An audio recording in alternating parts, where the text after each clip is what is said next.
Hello friends. क्या AI सब कुछ खत्म कर देगा? चैट जीपीटी आ चुका है, तरह तरह के रोज नए एआई आ रहे हैं, डीप सीक आ चुका है। इन सब के बीच में as a tax consultant, CA, CS, GST practitioner, sir अब तो सब कुछ इतना इजी अवेलेबल है, सारे काम कोई खुद भी कर लेगा, तो अब टैक्स कंसल्टेंट क्या करेंगे? क्या सब कुछ खत्म होने वाला है? क्या अब इस फील्ड में उतना स्कोप नहीं बचा है? तो अगर मैं एक वर्ड में इसका आंसर करूँ, तो यस, एआई सब कुछ खत्म कर देगा, सब कुछ। लेकिन किसके लिए? उसके लिए आपको ये वीडियो पूरा देखना होगा। एक एग्ज़ाम्पल लेते हैं। देखिए, लोग क्या कहते हैं कि अब देखिए, जैसे ही कोई नई टेक्नोलॉजी आती है ना, उससे पहले लोगों का हमेशा से एक ये कॉन्सेप्ट रहता है कि अब जॉब्स कम हो जाएँगी, अपॉर्च्युनिटी कम हो जाएँगी, सारी चीज़ें ऑटोमेटेड हो चुकी हैं, तो अब जो अपॉर्च्युनिटीज़ हैं, वो खत्म हो जाएँगी। सिर्फ चैट जीपीटी या एआई आने के बाद नहीं हो रहा है, ये हमेशा से होता आया है। एक एग्जांपल से लेते हैं, चलते हैं 90s में। 90s का वो टाइम था जब सारे काम मैनुअल हो रहे थे और धीरे-धीरे कंप्यूटर मार्केट में आ रहे थे। अगर मैं उस समय आपको बात करूँ ना, तो एक बैलेंस शीट, एक ठीक-ठाक ऑर्गनाइजेशन में एक बैलेंस शीट बनाने में मिनिमम 4 से 5 लोग लगते थे। एक बंदा जर्नल एंट्री करता था, ये बड़े-बड़े लेजर होते थे। मैंने ऑडिट किया हुआ है मैनुअल ऑर्गनाइजेशन का, मुझे पता है।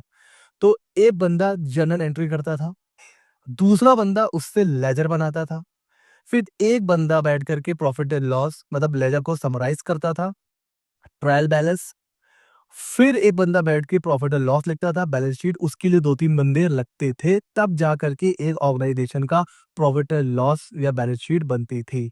ये ठीक-ठाक ऑर्गनाइजेशन की बात कर रहा हूँ। अगर कोई बड़ी ऑर्गनाइजेशन है, तो भैया मतलब आप सोच सकते हो। उसी तरह आईटीआर फाइल करना हो, उसके लिए सब कुछ मैनुअल, ठीक है। फिर धीरे-धीरे एंट्री होने लगी कंप्यूटर की और आज के टाइम में आपको पता है कि एक क्वालिफाइड अकाउंटेंट सफिशिएंट है बैलेंस शीट बनाने के लिए, एंट्री करने के लिए, क्योंकि आपको सिर्फ जनरल एंट्री करनी है, सब कुछ अपने आप हो जाता है। तो अब अगर आप प्राइमरी देखो, ऊपर-ऊपर से देखो, तो कितने लोगों की जॉब चली गई कंप्यूटर आने से? कम से कम 3 से 4 लोग एक ऑर्गनाइजेशन से बेरोज़गार हो गए, क्योंकि जो काम 4-5 लोग करते थे ना, वो एक बंदा करने लगा। तो कंप्यूटर आने से ये हो गया। तो लोग डर रहे थे उस समय कि देखिए सारे काम तो मैनुअल होते हैं, कंप्यूटर आ जाएगा तो भैया सब खत्म हो जाएगा। और हुआ भी, जो काम पहले 3-4 लोग कर रहे थे, अब वो एक बंदा कर लेता है।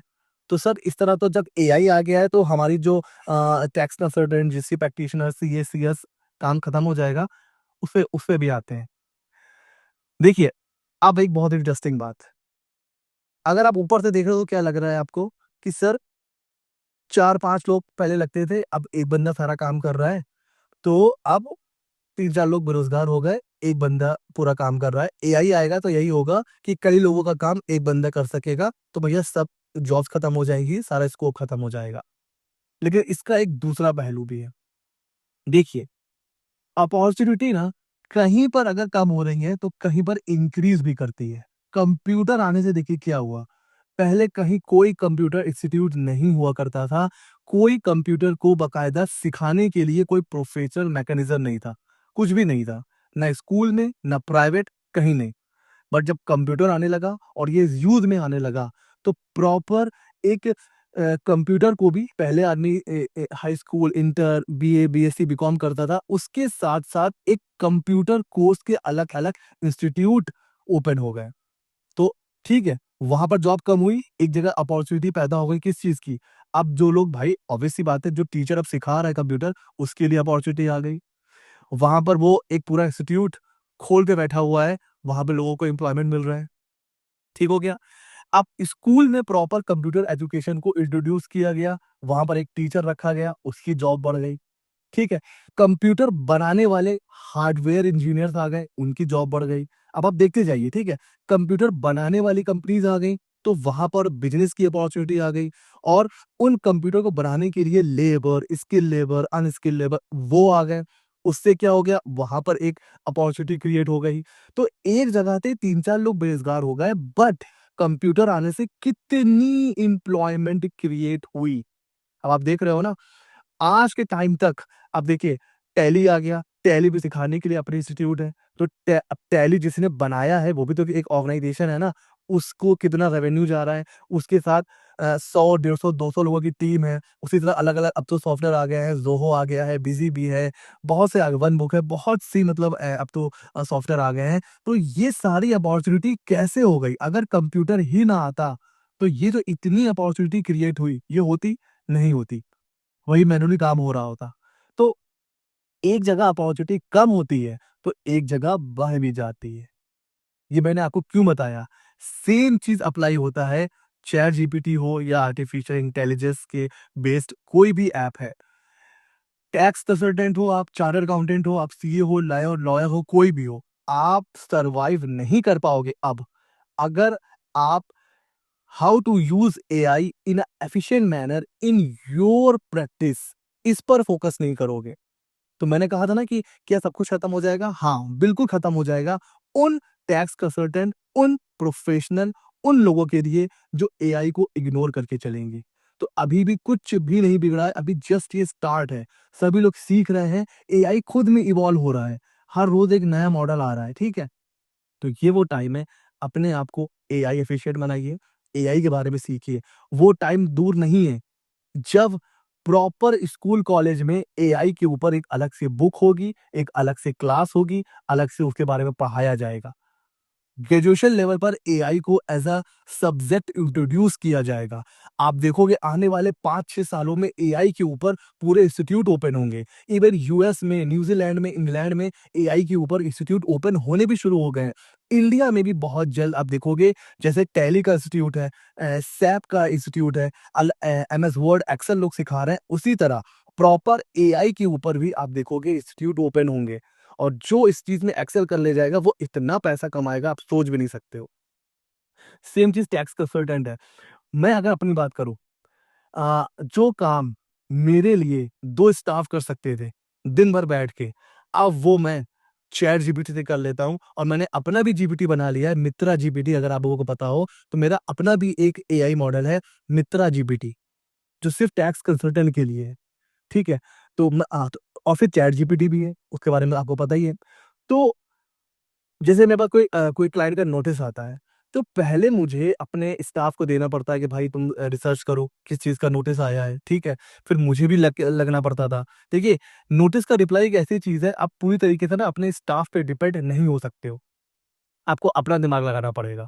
तो कई बार उसका रिप्लाई बनाते समय कई बार वो वर्ड्स नहीं समझ में आते हैं, क्या यूज़ करना है, कहाँ से स्टार्ट करना है, प्रोफेशनली लीगल मैनर में कैसे रिप्लाई करना है। तो ये सब काम करने में ना 1-2 दिन आराम से निकल जाता था। फिर बाकी काम भी तो होते हैं ना। बट जब से ये चैट जीपीटी, ये एआई मॉडल आए हैं, मैं नोटिस अपलोड करता हूँ, वो रिप्लाई बना के दे देता है। बट मुझे क्या करना होता है, थोड़ा बहुत मॉडिफाई करना होता है अपने हिसाब से।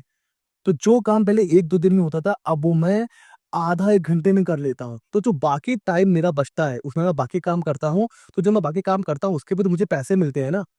तो मैं आपको क्या समझा रहा हूँ, एआई को अपनी प्रैक्टिस में यूज़ करना शुरू करिए। कैसे आप यूज़ कर सकते हो? आप कहीं फँस रहे हो, क्लाइंट ने आपसे कुछ नया क्वेश्चन पूछ लिया, अब आपको नहीं पता है, अब आप पहले बुक खोलते थे, बुक देखते थे, या अपने किसी कलीग्स को फ़ोन कर रहे हो, अपने किसी फ्रेंड को फ़ोन कर रहे हो, अपने सीनियर को फ़ोन कर रहे हो। अब क्या करना है? गए, टाइप किया, उसने आपको वहाँ पर आंसर कर दिया। मतलब अब आपके लिए ना कोई भी चीज़ नया नहीं है, बिकॉज़ एआई आपको सब बता देगा। जैसे आपने टाइप किया, उसका आंसर मिल गया आपको। तो ये कितनी बड़ी अपॉर्च्युनिटी है। तो जो भी, सिर्फ़ टैक्स कंसल्टेंट की बात नहीं है, किसी भी फ़ील्ड में अगर आप एआई को अपने लिए कैसे यूज़ करना है एफ़िशिएंट मैनर में, ये नहीं सीखोगे, तो आप खत्म हो जाओगे मार्केट से। 1 डेढ़ 2 3 साल में आपकी प्रैक्टिस कहाँ चली जाएगी, आपको भी नहीं पता चलेगा। जो आपके बाद आएगा, आप देखोगे वो अच्छा ग्रो कर रहा है और आप तो ग्रो ही नहीं कर पा रहे हो। तो वो टैक्स कंसल्टेंट खत्म हो जाएँगे, जो एआई को इग्नोर करके चलेंगे। वो टैक्स कंसल्टेंट, वो प्रैक्टिशनर जो एआई को सीखेंगे और उसको यूज़ करेंगे। किसी का बाप भी उनसे अपॉर्च्युनिटी छीन नहीं सकता है। काम बढ़ेगा, अब तो काम और बढ़ने वाला है। जीएसटी में अभी आप इतना काम आने वाला है, आप सोच नहीं सकते हो। मैं उसके ऊपर एक अलग से वीडियो बनाऊँगा। Income tax litigation, GST litigation, नया इनकम टैक्स का बिल, इतनी अपॉर्च्युनिटी आने वाली है, आप सोच भी नहीं सकते हो। लेकिन अगर आपने एआई को यूज़ नहीं किया, उसको नहीं सीखा, तो अब देखो 2 लोग हैं, एक बंदा नोटिस का रिप्लाई बना रहा है 1 दिन में, 2 दिन में, एक बंदा बना रहा है 1 घंटे में। अब आप 1 घंटा रूझे हुए हो एक नोटिस में, तो बाकी काम कब करोगे? वो बंदा 1 घंटे में उसने नोटिस बनाया, बाकी बाकी काम कर रहा है। तो आप मुझे बताइए कौन ग्रो करेगा? जो एआई का यूज़ कर रहा है या जो मैनुअली काम कर रहा है? तो अभी भी कुछ भी देर नहीं हुआ है, आज ही से एआई को सीरियसली लीजिए, अपनी प्रैक्टिस में यूज़ करिए। आप अगर स्टूडेंट हैं, तो भी आप एआई को यूज़ कर सकते हैं। आप प्रोफेशनल हैं, तो भी आप यूज़ कर सकते हैं। जॉब करते हैं, तो भी यूज़ कर सकते हैं। Anyone can use it. इतना मतलब इसमें कुछ भी आप कर सकते हो। और हाँ, अगर आप हमारा मित्रा जीपीटी ट्राई करना चाहते हो, वैसे तो चैट जीपीटी है वो आपको पता है ₹2000 का है 1 महीने का, अगर आप उसका पेड वर्ज़न लेते हो। बट हमारी जो किट है 399 में, उसी में आपको मित्रा जीपीटी भी मिल रहा है और मित्रा जीपीटी से आप GST, income tax, tax consultant से रिलेटेड कुछ भी पूछ सकते हो, वो आपको उसकी इन्फॉर्मेशन देगा। तो उसको भी आप ट्राई कर सकते हो। एंड कैसा लगा वीडियो ये ज़रूर बताइएगा। ऐसे ही मज़ेदार और इंटरेस्टिंग टॉपिक्स पर हम लोग वीडियोज़ लाते रहते हैं। सो मिलते हैं अगले नॉलेजेबल वीडियो में।